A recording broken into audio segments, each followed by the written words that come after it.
សួស្តីអ្នកនរគ្នាថ្ងៃនេះខ្ញុំនឹងនាំអ្នកទាំងអស់គ្នាទៅប្រមូលកណ្ដាប់នៅស្រែជាមួយខ្ញុំទាំងអស់គ្នាណាអ្នកទាំងអស់គ្នាហើយយើងកាត់ចូលមកដល់យើងជិះកាត់ស្រះឈូកដែលជារបស់គេនឹងអ្នកទាំងអស់គ្នាពេលនោះស្អាតចំរយៈហើយខ្ញុំក៏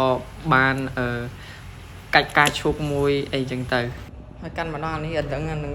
ការអីអ្នកទាំងអស់គ្នាស្អាតយកតែមែនតែការនឹងពណ៌សហើយយើងជិះកាត់ដើមថ្នោតហើយមានទឹកឡើងថ្លាឆ្វងតែផឹកអត់កើតណាសិតតែថ្នាំបាញ់ស្មៅណាទាំងអស់គ្នាហើយថ្ងៃយើងក៏កំពុះចុងថ្នោត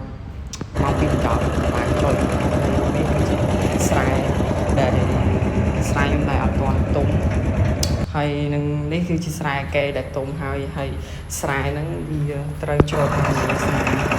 វាទូអត់ស្រូវដែលយើងបានប្រមូលដាក់កន្លែងបោកដៃស្រូវនេះទៅផើមអ្នកនរគ្នាហើយវាបបៃតងស្អាតណាមើលថតពីខាងលិចទៅមិនឃើញខ្មែរនេះគេហៅថាផ្កាចំពុះទាផ្កាហ្នឹងនៅស្រុកខ្ញុំគេហៅថាផ្កាចំពុះទាហើយនេះផ្កាអត់ដឹងផ្កាអីអ្នកនរគ្នា